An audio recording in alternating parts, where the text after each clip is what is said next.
Bienvenue dans les pods d'août de Toss a Coin to Your Writer, le podcast sur l'écriture avec un titre en anglais et un accent bien français.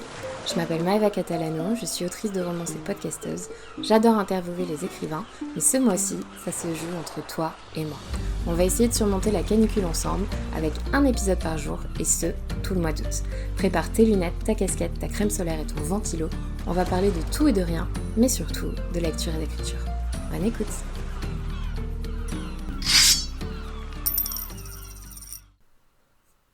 Bonjour à tous et à toutes, bienvenue dans ce nouvel épisode de Toss a Coin to Your Writer.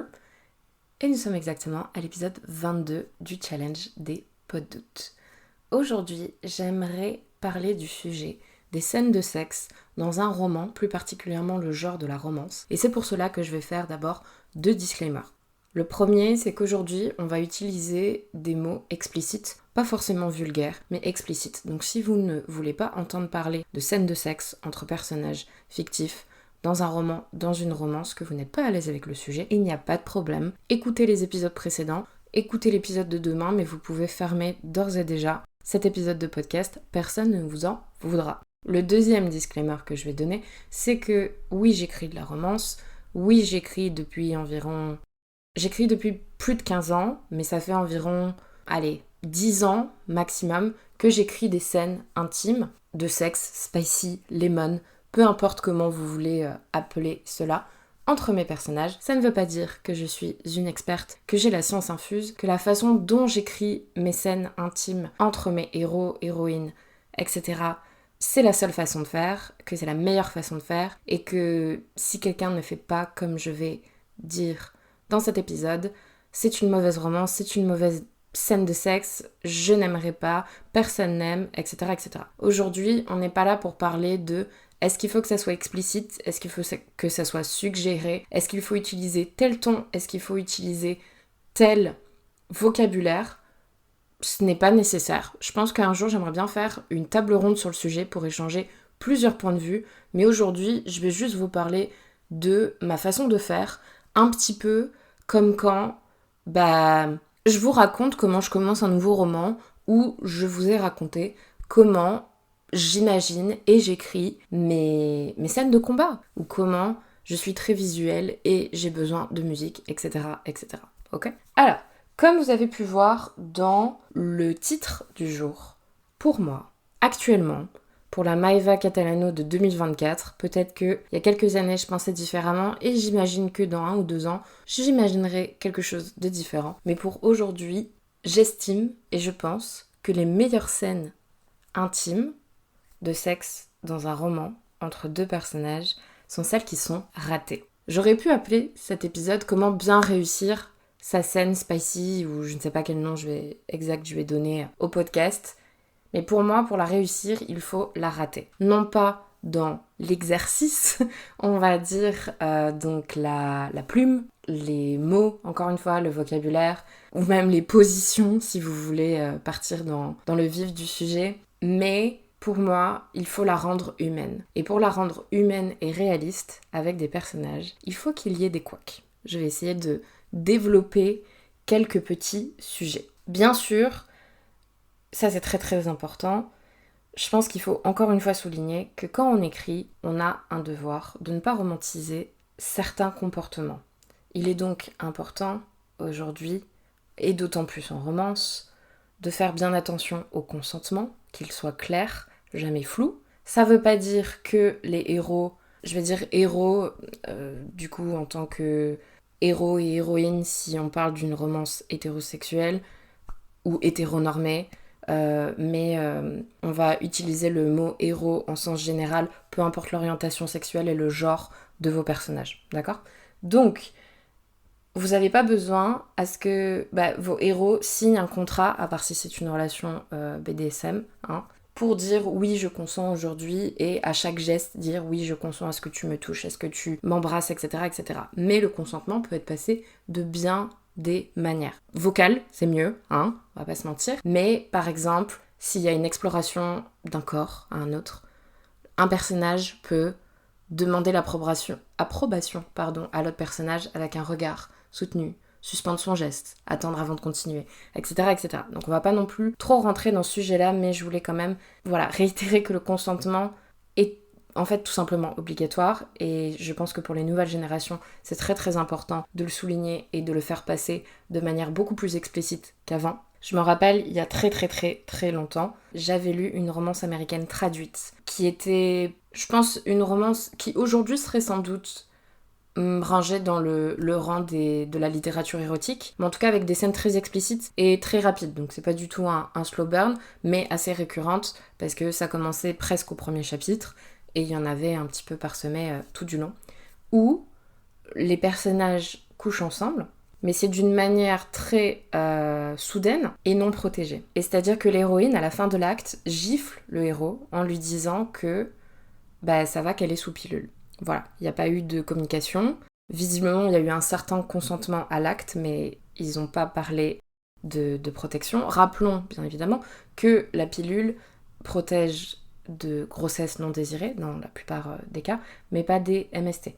Donc des maladies ou des infections sexuellement transmissibles. Donc, encore une fois, on n'est pas dans un vieux film de rom-com avec fondu au noir, et on les voit jamais mettre de préservatif ou d'utiliser une digue. Je sais que c'est pas sexy, parfois. Mais pour moi, c'est justement important, dans un roman et dans une romance, d'humaniser le truc. Parfois, il y a des couacs, et parfois, va y avoir une pause qui est un peu démotivante, où va falloir se protéger. C'est là où vos héros peuvent être tendus, stressés, au contraire, jouer sur l'humour. Des discussions aussi, tout simplement. Si les deux sont OK pour ne pas utiliser de protection, est-ce que c'est parce qu'ils ont fait des tests? Est-ce que, je ne sais pas, l'un d'eux est un sportif et fait des sérologies complètes, et pas que sérologie du coup, prise de sang complète, et donc elle peut dire que il n'est positif à aucune maladie, ou, soit dit en passant, j'ai failli le dire, on ne parle pas de clean. Je sais qu'on a tendance à dire ça, t'inquiète, je suis clean, je peux montrer au héros, à l'héroïne, peu importe, que je suis clean, qui veut dire propre, donc. Les maladies sexuellement transmissibles n'ont rien de sale, ce sont des maladies. Si vous avez la grippe, si vous avez la variole, mais peut-être la varicelle, quelque chose d'un peu plus commun, entre guillemets, vous n'êtes pas sale, en fait. C'est une maladie, ça se traite. Voilà, on prend des médicaments, on prend son traitement, et tout va bien après. Donc il faut faire attention au vocabulaire qu'on utilise. Et donc, je vais essayer de vous donner quelques exemples, sans trop vous spoiler mes romans, mais par lesquels on va commencer. Le premier exemple, j'ai des héros qui vont pour coucher ensemble et qui sont un peu dans le jeu. Donc j'ai essayé d'humaniser ça, donc il y a la tension bien évidemment, mais ils sont dans l'humour. Par exemple, le héros à un moment parle de lui à la troisième personne, bien évidemment c'est pour une blague, l'héroïne le reprend sur ça casse un truc, mais elles reprennent. Il y a également des changements de dynamique, un coup c'est lui qui est plus, passionné et entreprenant, un coup c'est l'inverse. Et par exemple, quand il y a eu une partie, on va dire, alors préliminaire, c'est aussi un mot un peu particulier, parce que ça reste du sexe en fait, c'est pas parce que il n'y a pas de pénétration que c'est pas du sexe, mais on va utiliser ce mot parce que ça vous permettra peut-être un peu plus de visualiser, entre guillemets.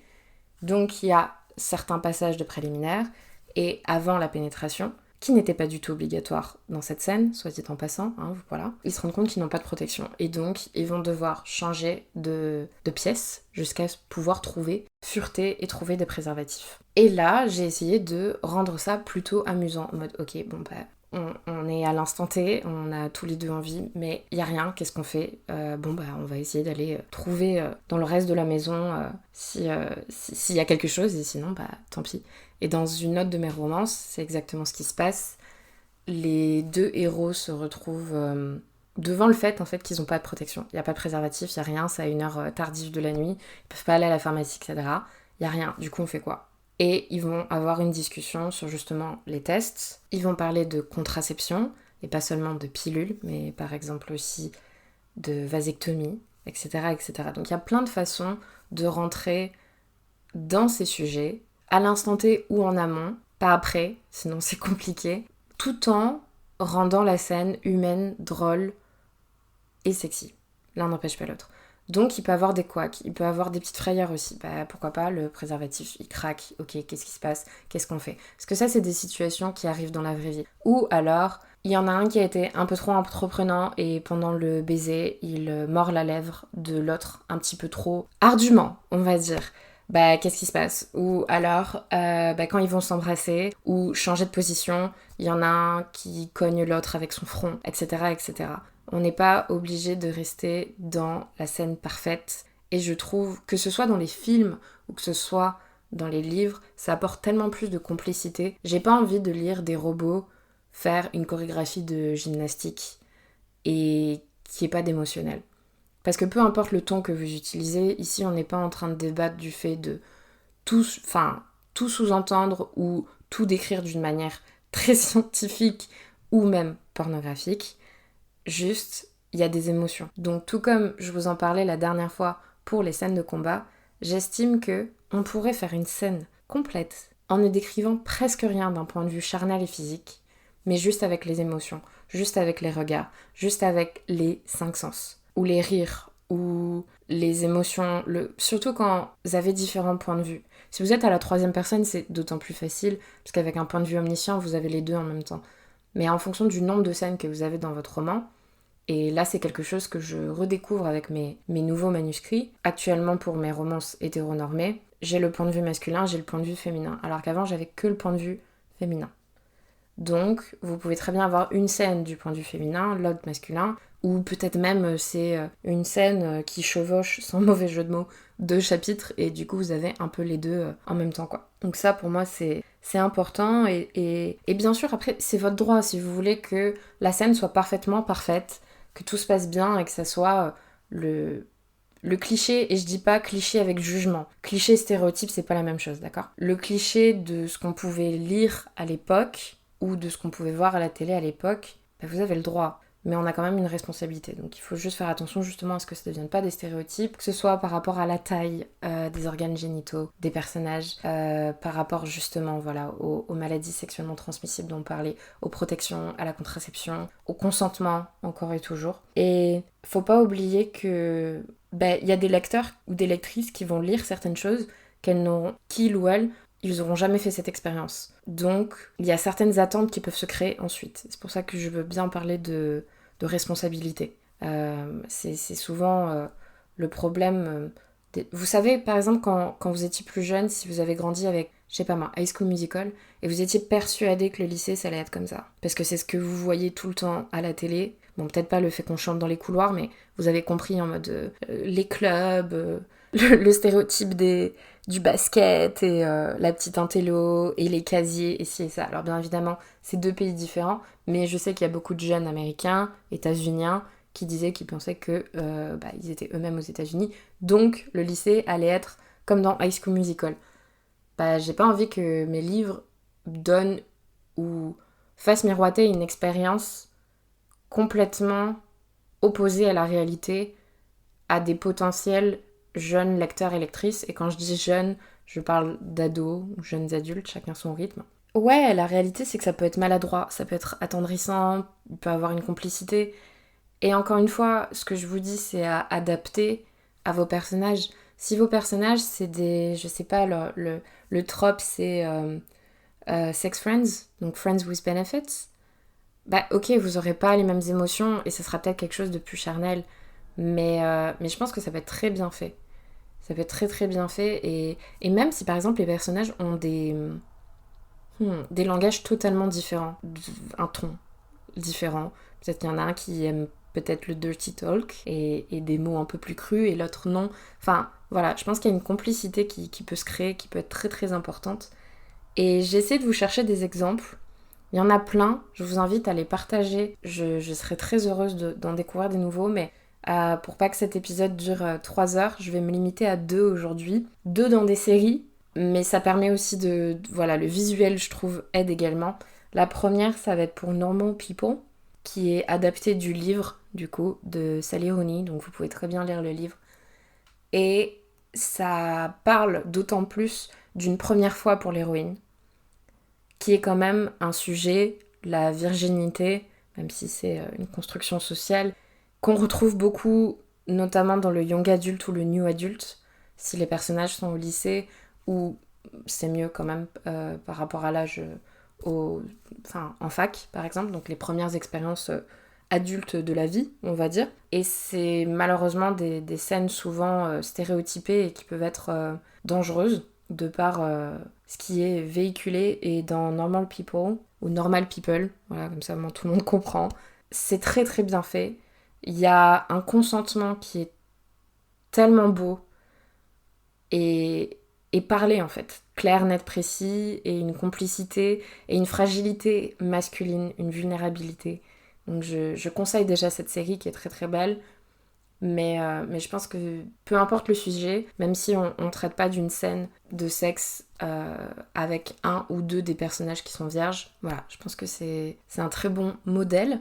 Et la deuxième, alors j'aime beaucoup la série Sex Education, j'ai pas encore regardé la dernière saison.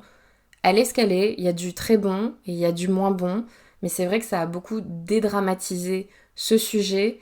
Et bon, des fois c'est un peu potache, mais il y a beaucoup de réel dans cette série, justement, avec des personnages qui n'aiment pas leur tête quand ils jouissent, donc ils veulent pas jouir devant leur partenaire, ou une personne qui va être atteinte de vaginisme. Bref, plein de questions que les ados se posent, ou les jeunes adultes, ou même les adultes en règle générale, parce qu'il n'y a pas d'âge, et surtout qu'il y a des choses qu'on nous a jamais dit à l'école, parce que bon, les cours de SVT, ça va vite 5 minutes, et les sites porno aussi, en fait, c'est les deux extrêmes qui sont très loin de la réalité.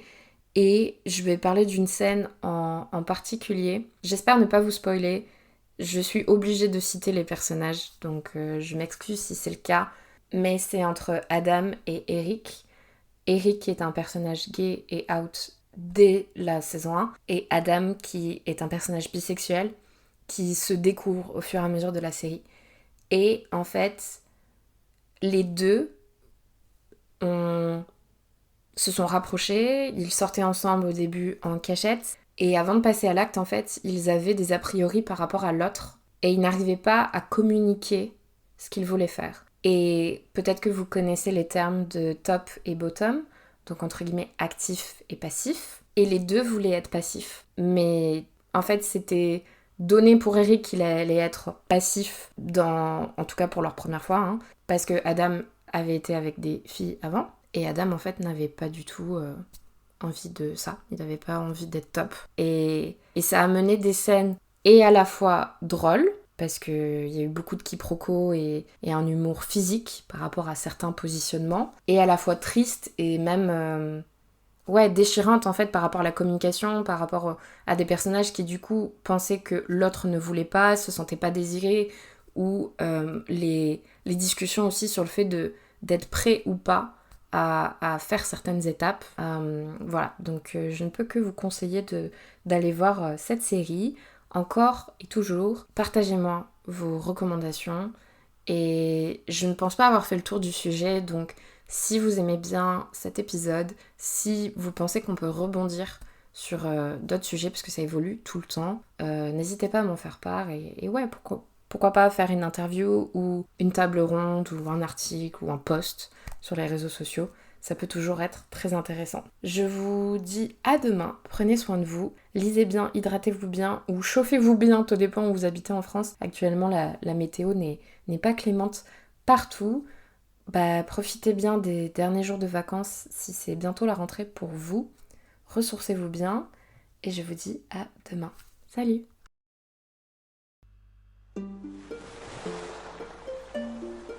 Merci beaucoup d'avoir écouté cet épisode des Pod Doutes de Toss a Coin to Your Writer. N'hésitez pas à laisser des petites étoiles ou un commentaire par exemple sur votre plateforme de prédilection, Spotify, Apple, Deezer, YouTube ou autre, ou de m'envoyer un message pour me dire de quel sujet vous voulez parler cet été. On se retrouve demain pour un nouveau numéro. Bronzez bien, hydratez-vous bien et lisez bien. Salut!